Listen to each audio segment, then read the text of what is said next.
Welcome into Pac-12 Preview here on Friday, December 9th. Yes, holiday season is upon us.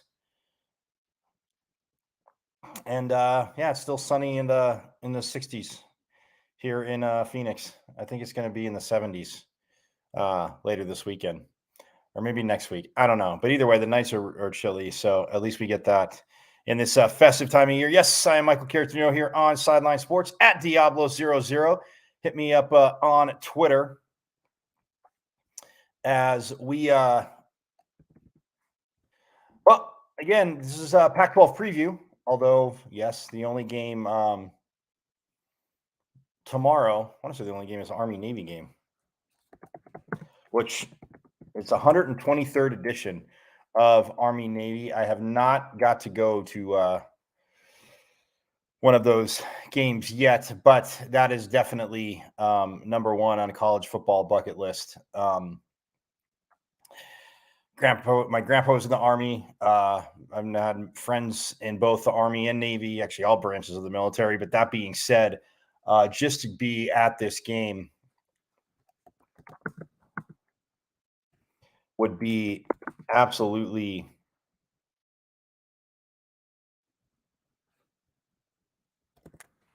amazing to understate it.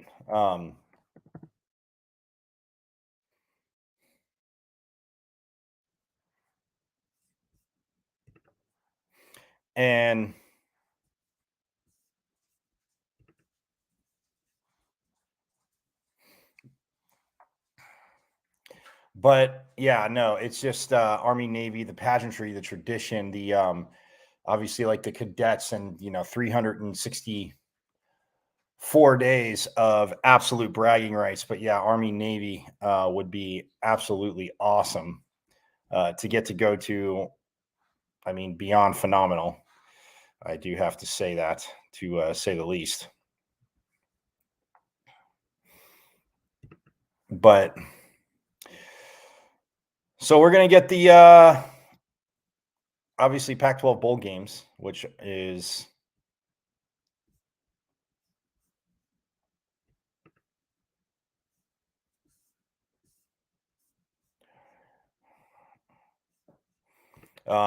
sorry, pardon me. But yeah, obviously Pac-12 bowl games. Yeah, Army Navy, the only game this week that is 3:00 Eastern, noon Pacific on CBS. And again, if you've never watched one, which should at least do that, in my opinion,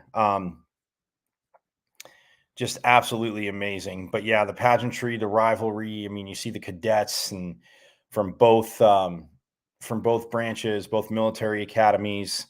It is a sight, and yes, it is college football bucket list number one for me. Is, like I said, to get to the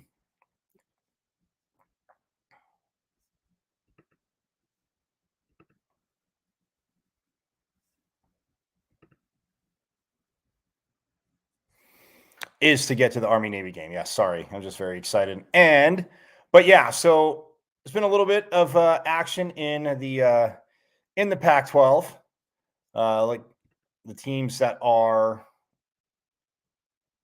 well, the final standings in the Pac-12 as Utah, again, back-to-back Pac-12 champs.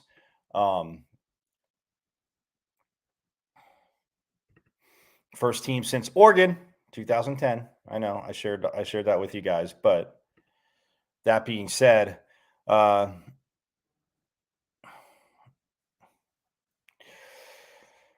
so the regular season, USC finished 8-1. Washington, Oregon, and Utah all finished 7-2.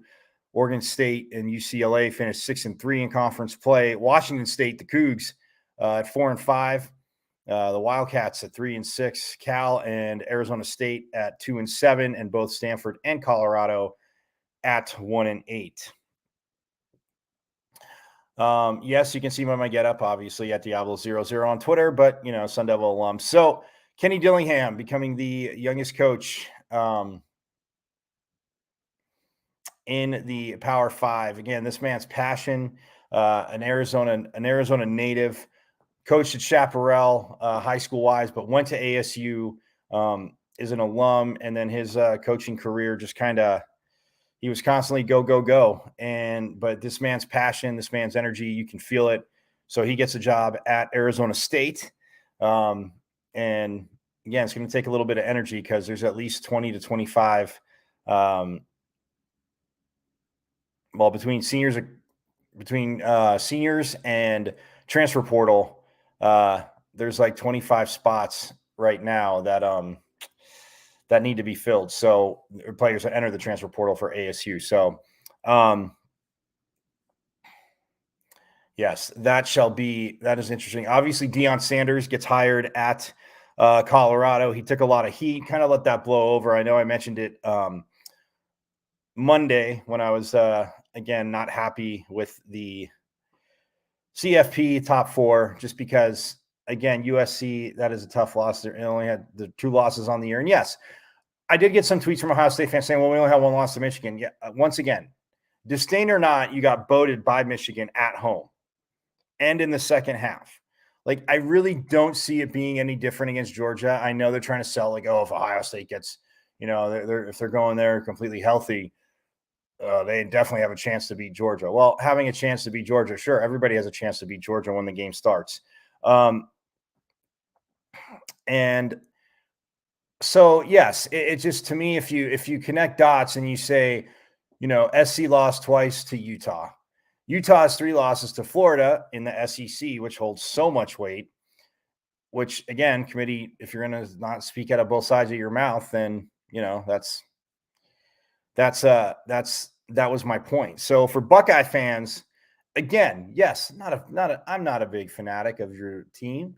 I get you're talented. I say it all the time, the talent that you guys, well, maybe I haven't said, well, again, we'll talk Big Ten on the show, but for Buckeye fans, I get it, the talent, but you got boated by Michigan at home. They were literally running away with the game, and they rushed for like 212 in the second half. I mentioned that on Monday. So, look, to me, it's one of those things where when you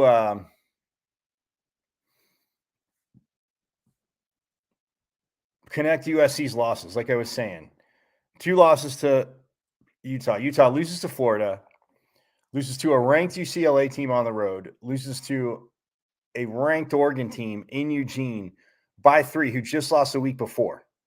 So Utah, like, you're telling me, so if Utah wins that game, they have 2 losses, and is SC still in the playoff? Because I just get tired of the narrative. Oh, they lost their championship game. Well, again, everybody talking out of both sides of their mouth. Championship games were supposed to play a role in it if you win it. And again, I'm not saying don't be penalized if you lose, but the whole point is teams that don't play in the championship game, they just get to sit there.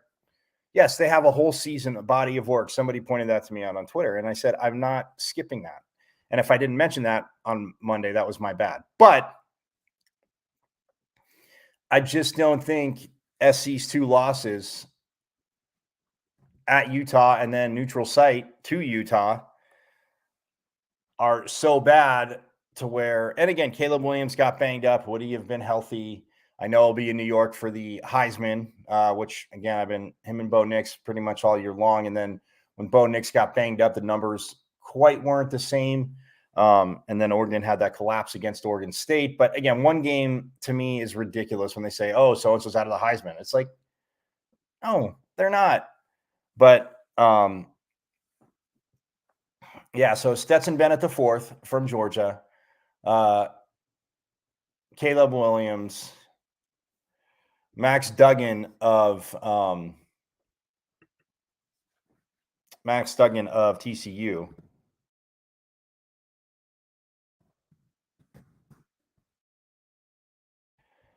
And CJ Stroud. Ohio State fans, and again, I didn't purposely do that. CJ Stroud are the 4 finalists. So again, all 4 quarterbacks. I really think that, it's just overkill of, yes, we understand if you don't have a quarterback, it's tough to do, but college football, like, there are teams that have really good running backs, and Blake Corum from Michigan, I know needed surgery, and So he didn't finish the season, but did he do enough while he was there? And when I say didn't finish the season, I'm not saying he missed like 5 games. It was he dressed out in the Ohio State game because it's Ohio State, and he was on the field when they downed it in victory formation. And then the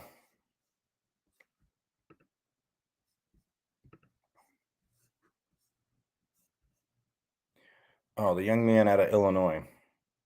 Why did I just draw a blank? Oh my goodness. Yeah, I think he had over 350 touches on the season. Oh my goodness. I am so sorry.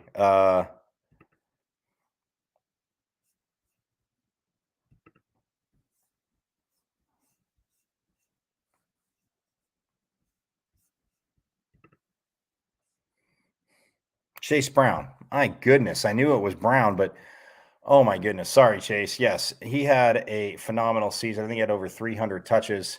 And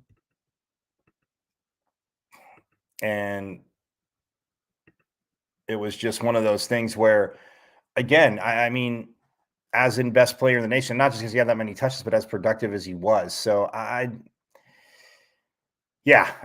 just, I get it. And not that these quarterbacks, like I said, aren't deserving, but when it just becomes the best quarterback award, it's a Heisman Trophy. So, and forget a defensive player, man. Oh my goodness. Sorry. I know if there was a defensive player that actually made it there, Charles Woodson being the last Michigan alum, to win it. But it's, and they say, oh, defense play. Quarterbacks, they're doing it, but with the run game, and again, it's complementary, and you can see their talent. And what Caleb Williams did, I think he wins it. Hendon Hooker out of Tennessee, I know he tore the ACL the second to last game of the season, but I don't see. And again, if you feel somebody was snubbed, there's 4 invites. Who are you taking off? So I get it, but yeah. So it's awards time of year, bowl time of year, all that good stuff. Speaking of bowls, these are the ones so Oregon State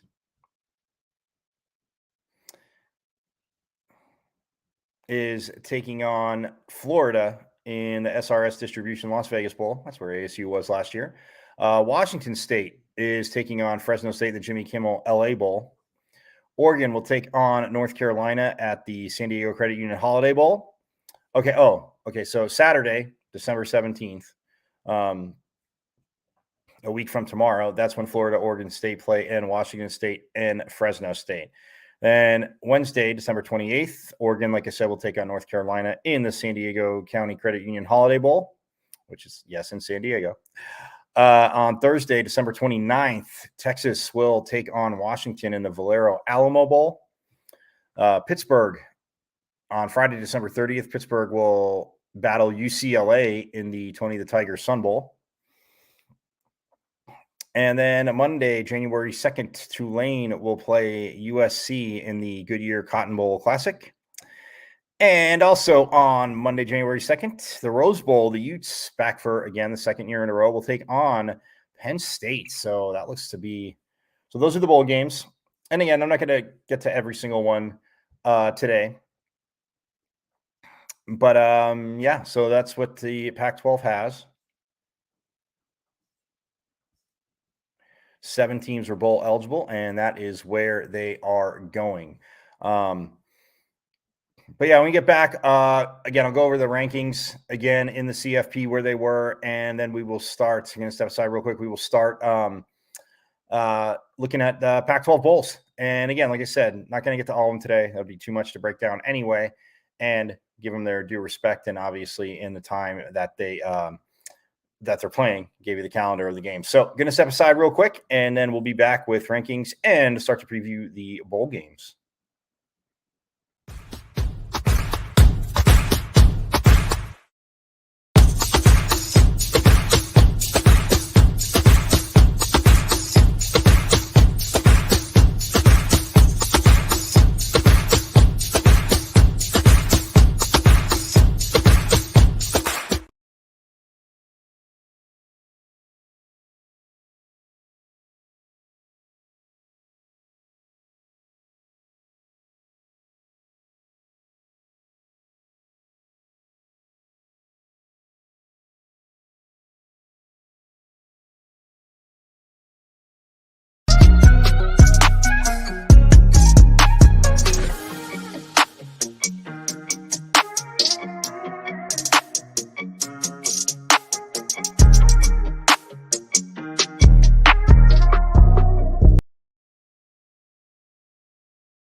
All right, back here on Pac-12 Preview. Michael Caracino at Diablo00 here on the Sideline Sports Network. Again, you saw the shows that are all over the Sideline Sports Network. So again, follow the Sideline Sports on YouTube, and you can check all of it out. Again, a variety of shows, obviously on the sports arena as well. My guy Eric Wilson, Ray Lynn, John Shear, Megan Price. So yeah, and Big Guard will be coming back soon. Shout out to the Big Guard. But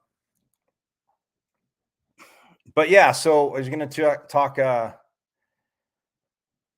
talk rankings, obviously, because I wanted to go over the CFP one more time. I know a lot of you know it. Oh, wow. World Cup update. So in the 109th minute, well, before that, but Brazil up 1-0 on Croatia in the quarterfinals.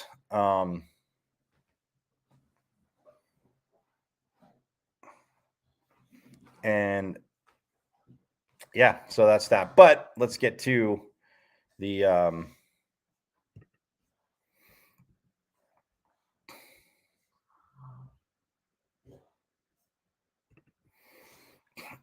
final CFP rankings. Again, Georgia was wire to wire number 1 in the CFP. Michigan number 2, TCU at 3, Ohio State came in at 4, Alabama 5, Tennessee at 6, Clemson at 7, Utah at 8, and K-State at 9, USC 10, Penn State 11, UW, the Huskies at 12.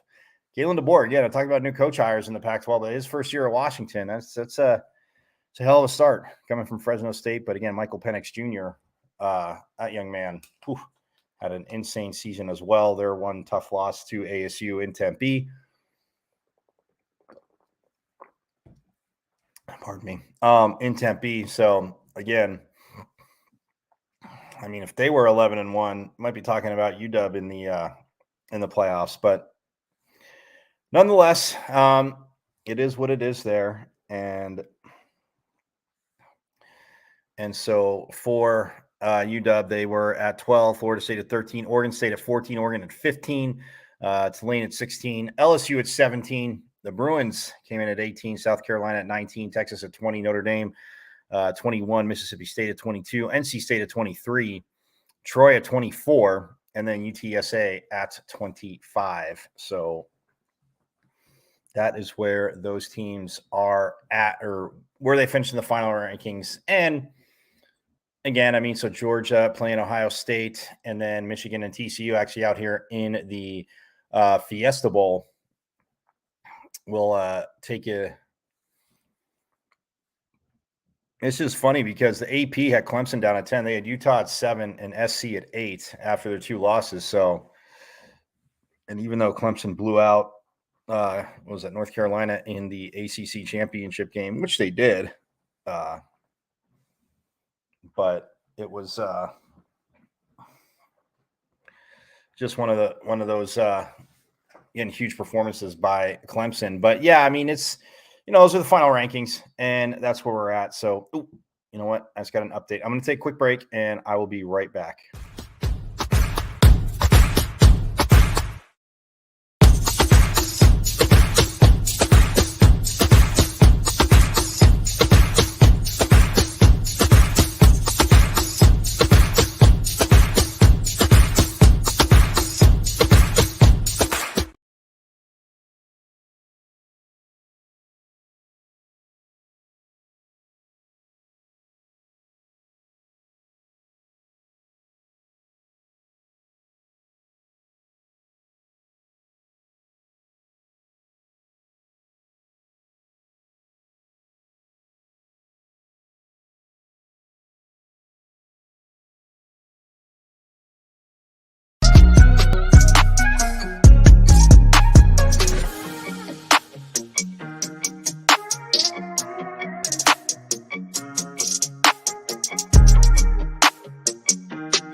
Apologies. I thought it was a quick update on one of the bowl games, but no. And I mean, as for players that are playing and not, obviously that'll come out. Get to more of that next week as well. And I know I said I might have a coach on today. the way schedules worked out, it'll be next Friday. So again, not that's a perfectly perfectly good thing there.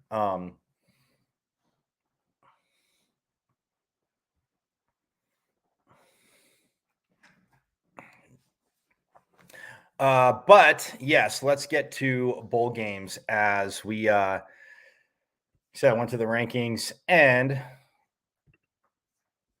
so yeah, I mean the Las Vegas Bowl, where Oregon State, who 2 full meals, $5.99 each. Little excited there. Oregon State, who did finish at 9-3, will take on 6-6 Florida, who yes have one win over a Pac-12 school. As you know, first game of the season, I've talked about it being Utah down there in the swamp in Gainesville. But yeah, so 9-3 Oregon State taking on 6-6 Florida. And I mean, when you look at, Damian Martinez on the season, I mean, Ben Goldbranson, again, guided this offense, and he came in a backup role and was able to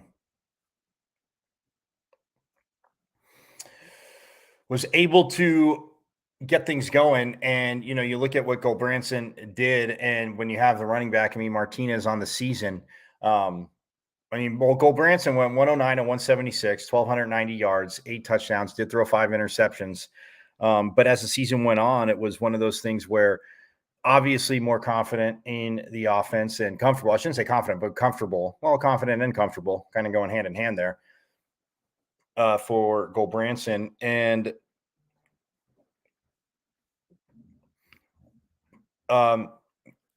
he was able to run that offense well, and to have that.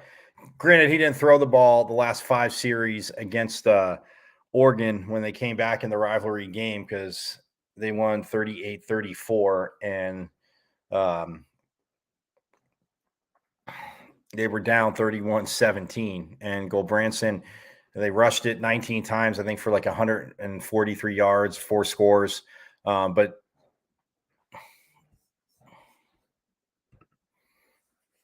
But yeah, Damian Martinez on the season for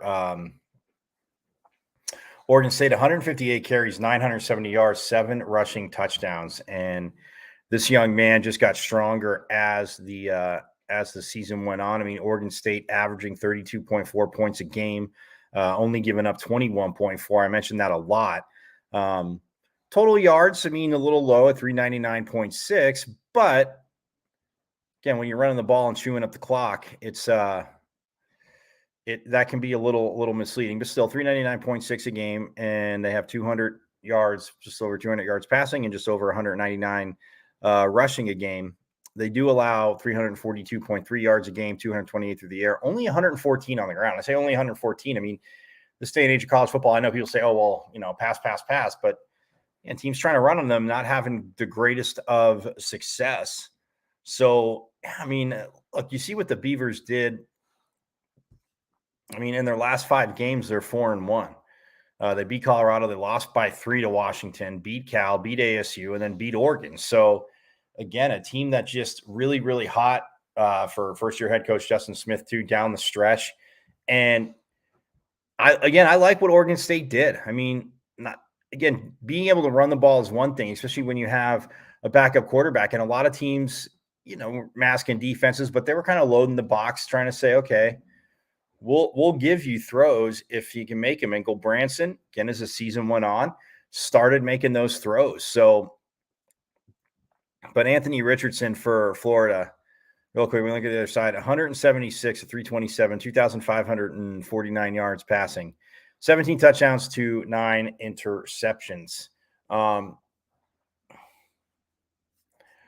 But this young man also, get to his rushing, because I mean, even against, I remember from game 1 against Utah,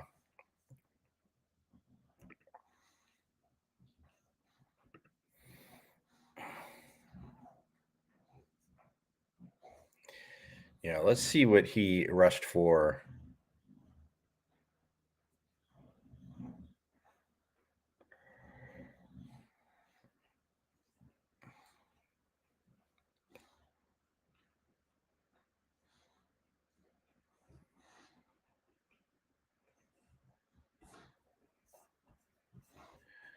Actually.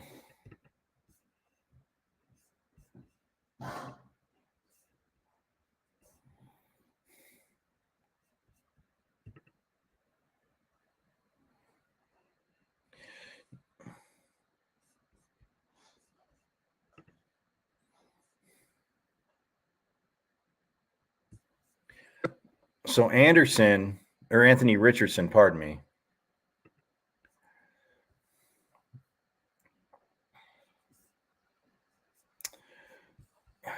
Man, why is it? I don't understand.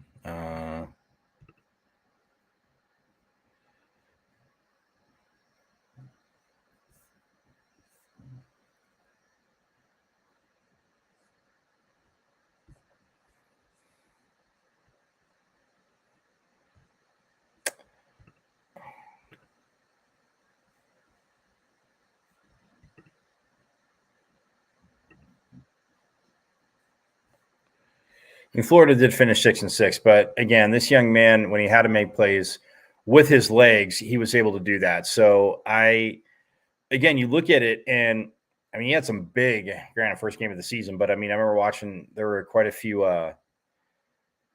big runs against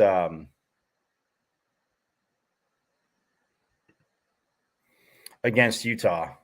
And this is a Florida team that rushed for 213.7 yards a game, third in the SEC.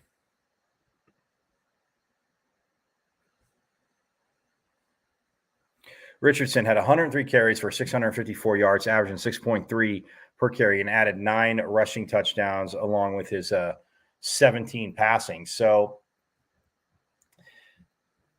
again, the young man definitely can run the ball, and you know, but even if you look at Montrell Johnson, who was their leading rusher, had 144 carries for 827 yards, 5.7 per touch, 10 rushing touchdowns, hitting double digits, did Montrell Johnson. So, yeah, I mean, you say Richard's a little more of a runner. He started, I think, throw the ball from what I saw, throw the ball, not that he was throwing it bad, but I mean, a little more consistently. I'm not going to say better consistently as the season went on. But this young man is so fast. If you do not have gap integrity and edge responsibility, it is going to be very, very tough to contain Florida. And by the way, receiving wise, got to give a shout out to Ricky Pearsall, former Sun Devil, but he had 29 receptions for 596 yards. He missed a few games because of injury, averaging 20.6 per reception and 5 receiving touchdowns for Pearsall. So tied for second on the team in receptions at, like I said, 29, him and Justin Shorter. And then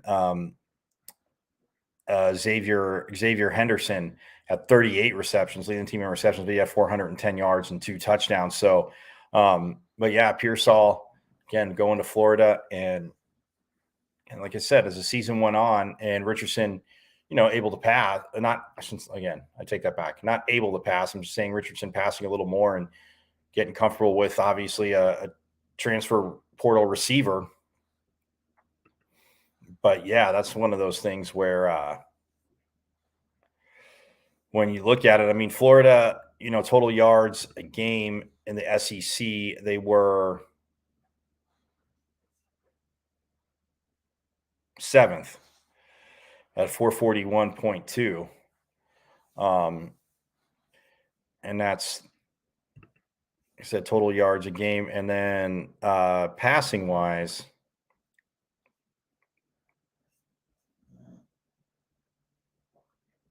they were 9th as 227.5 yards a game passing. But like I said, as the season went on, and now, yeah, you're always going to throw little wrinkles in bowl game. You're not going to, you know, obviously change your whole offense and or defense for that matter. but yeah, so it'll be an interesting game. And then, when you look at when we look at Oregon State, like I said, the rest of how they finished offensively. Well, in rushing yards, again, they were fourth at 199 in the Pac-12 at 199.2, like I mentioned. Passing yards wise, they were 11th, only at 200.4 yards a game. Only Colorado was worse than them passing. And then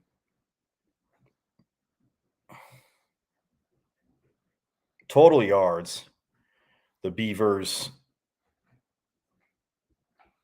were seventh at 399, like I said, 0.6. So seventh in the Pac-12, again, middle of the road there. But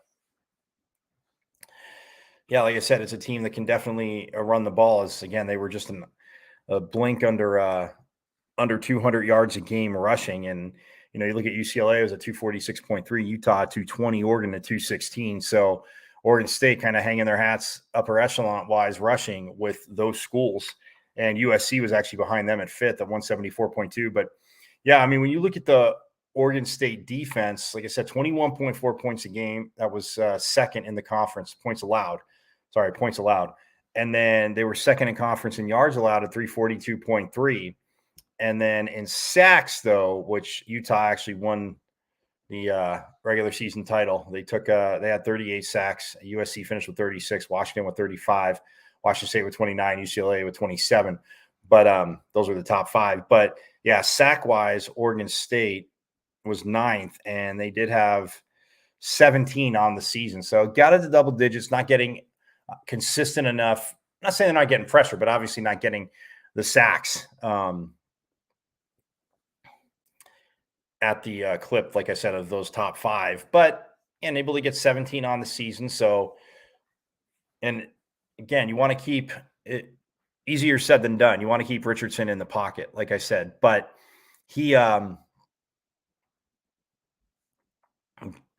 but even if you do, again, he can slip through. And again, if you load the box, he proved, like I said, as the season went on, a lot more comfortable and throwing the ball. So it'll be very, very interesting to see. I like this matchup again, which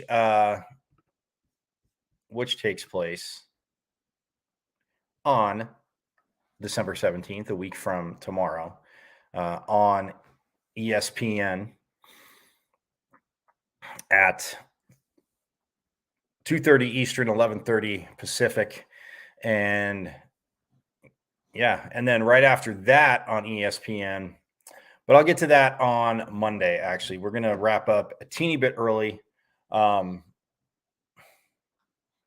Actually, no, I take that back. We're going to get to Washington State, Fresno State, because the Bulldogs of Fresno State finished 9-4. And this is a team that Oregon State actually did beat earlier in the season. Hold on, for a 35-32 victory on that. And then,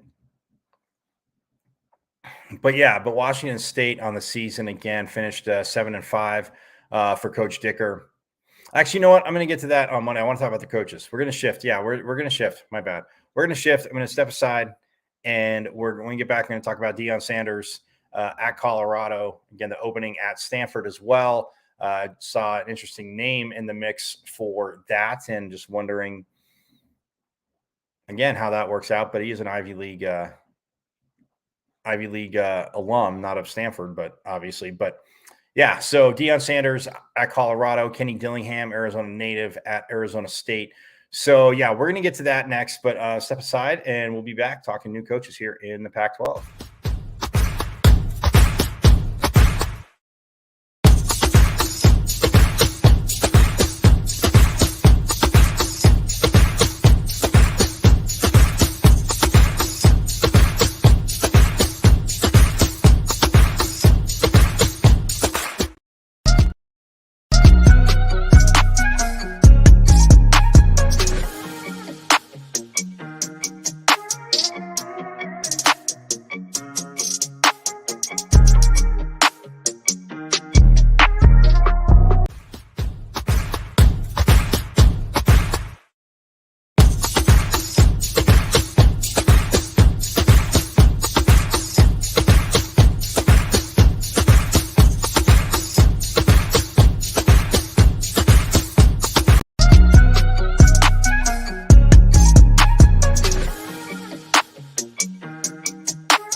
All right, back here on Pac-12 Preview. Michael Caratanito at Diablo00 is the Twitter handle. Hit me up on there again. Just broke down the Oregon State, Florida, Las Vegas bowl game. And yeah, I mean, that's going to be, like I said, I'll give a prediction next Friday on that, but just kind of a light overview now. But yeah, there are new coaches in the Pac-12, and yes, Deion Sanders left Jackson State. I mentioned last week. I mean, he was kind of a little bit under attack, saying, "Oh," because he said he wasn't going to leave Jackson State, and a Power 5 opportunity in Colorado presented itself. And I know a lot of people were sour about that, and then other people were sour. They saw his first addressing because they're filming the documentary of his team, and he said he's bringing his guys with them, and there's the transfer portal. Look, I get it. Aesthetically, it looks bad, but knowing Dion, I think part of it, again, I think is bad. But the other part, I think he wants to see who's going to step up, who's going to sit there and take the challenge per se. And I like that. Again, I it comes across bad. Yes. The way, because the old adage is not what you say, it's how you say it. So if and he's a straight shooter, he's shooting him straight, but to play to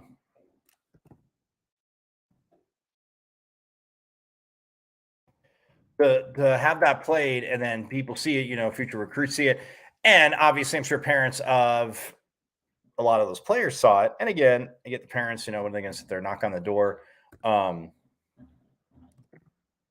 and tell Dion, he better apologize to their kid. That's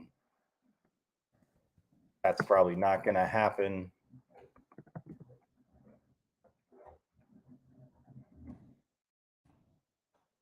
But I mean, it's future recruits though, and people see that, and it's readily out there. And he says he's bringing some of his dogs, and I'm sure some guys from Jackson State are going to transfer. There's another young gentleman that he was recruiting there that to Jackson State that is committed to Colorado.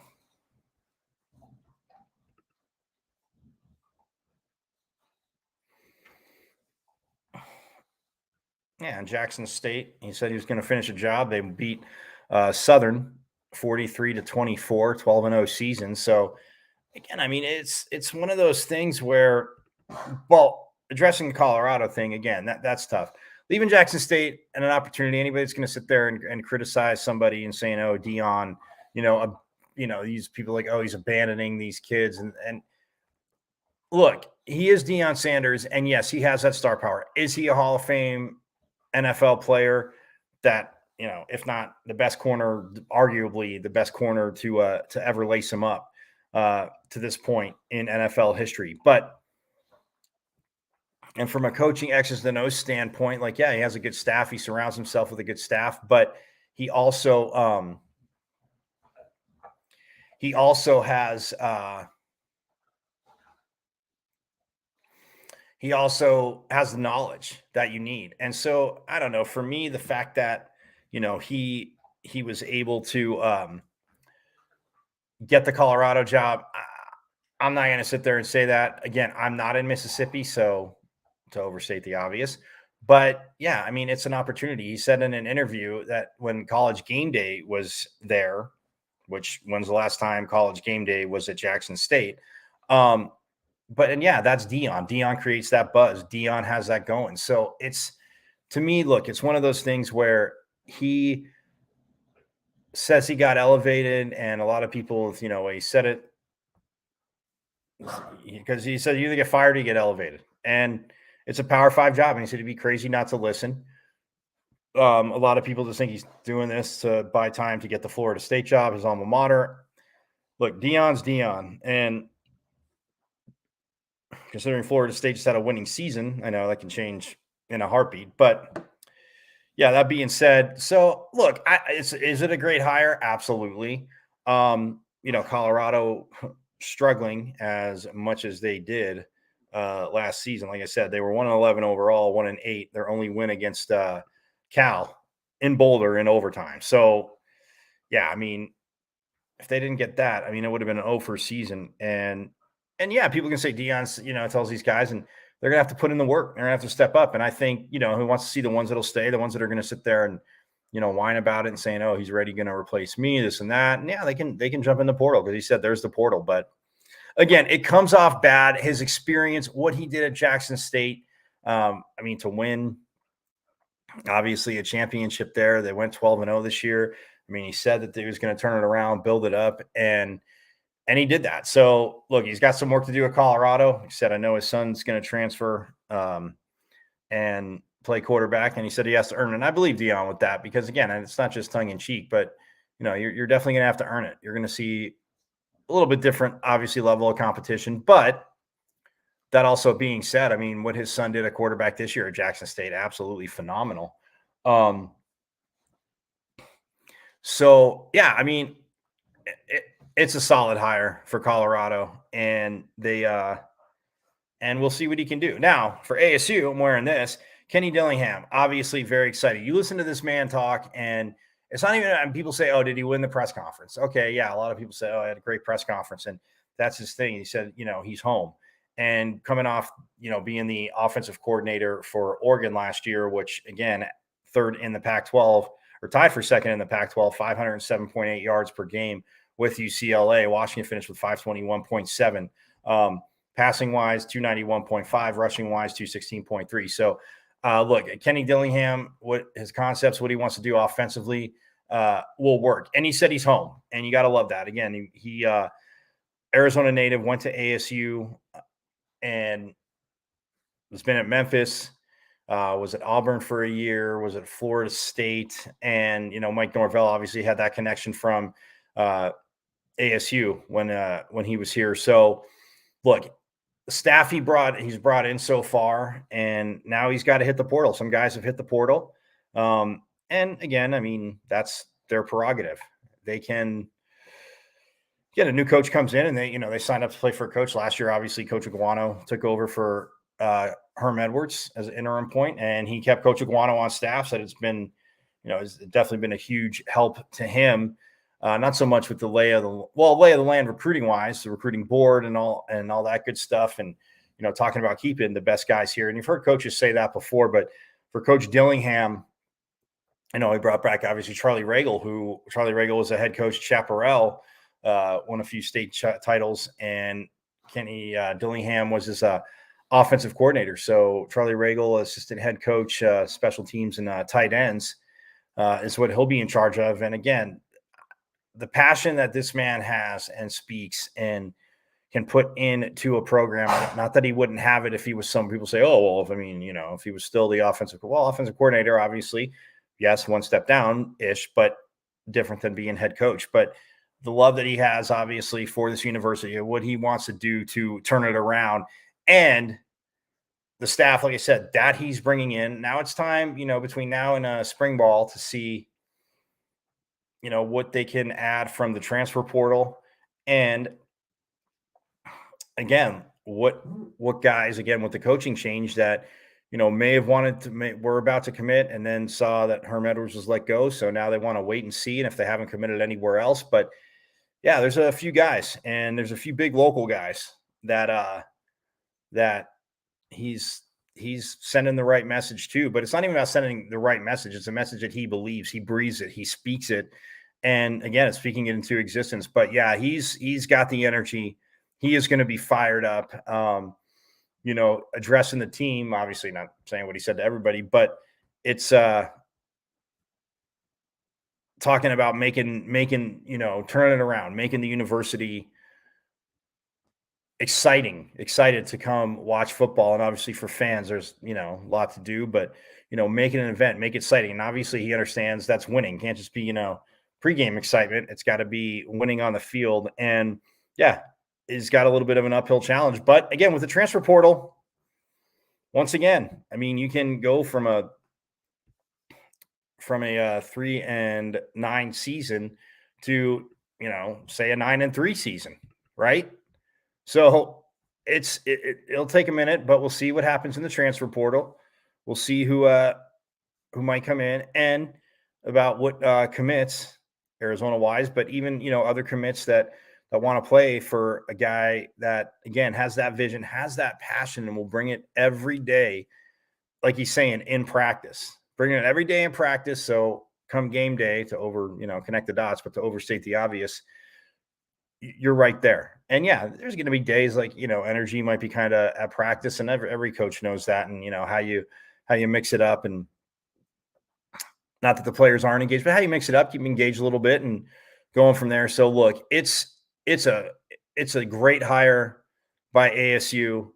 And no, not just because I'm wearing my alum stuff, but it is a great hire. And again, being 32 years old, people say, "Oh my God, you know what? Where he's been, what he's done, and the offense that, like I said, for Oregon, that he led last year. How can you not think that he's not going to be able to implement that here?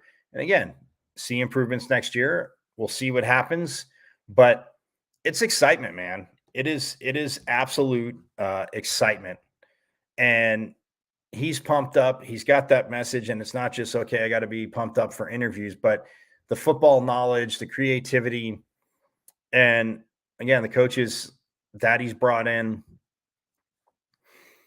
I mean, so far, look, you have to, old adage, hit the ground running, but he literally hit the ground sprinting. And I think from that standpoint, you love to see that. And yeah, we'll see what comes of it. But yeah, they got to give him a little bit of time. And I think he's impatient. He wants to do it right away. And that's, I mean, definitely fair enough. But yeah, I mean, fair enough, but he's one of those guys that you see the passion, and the fact that he's an ASU alum, an Arizona native, and a lot of people again just reaching back out to him and what he wants to do. Again, like you said, the coaches had to be. It's about good people too, and he said that. So people say, "Oh, coaches always say lip service." No, but to care about the kids and show them you care, because why are they going to care if you don't, right?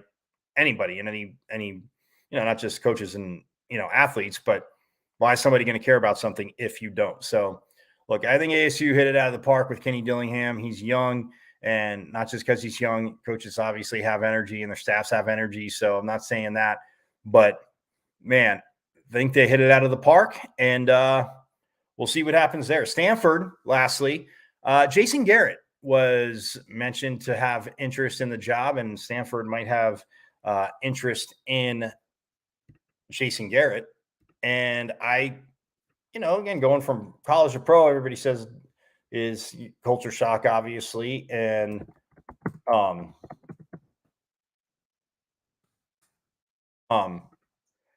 and Jason Garrett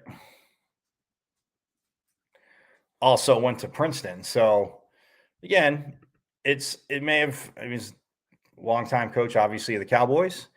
That being said, Stanford has interest in him. He's interested in the job. Saw reports on it and reached out to a few people. So we'll see where it goes from there. Where Stanford hires. I mean, look, after David Shaw, and I know it was a bad season for Stanford, only winning 3 games, but you go from Jim Harbaugh to David Shaw. Okay, but from David Shaw now, where do you go? Nobody wants to be the guy after the guy. So David Shaw being the guy after Jim Harbaugh and what he did, but then obviously what David Shaw was able to do in this year, yeah, but he stepped down, and I'm sure he's probably going to take next year off, and we'll see where. Well, I'm not sure. I'm guessing he takes next year off of coaching David Shaw, and then see what he does from there. But yeah, it'll be interesting though. Jason Garrett at Stanford, and maybe the message college wise, can work, and if Stanford chooses to go that way, pretty interesting. So anyway, hey, we'll be back on Monday. Same bat time, same bat channel here on the Sideline Sports Network. Again, subscribe on YouTube to the Sideline Sports Network, and again, you can see all the programming. You'll see it on the way out of the shows that we have. Again, hit me up on Twitter. You got anything?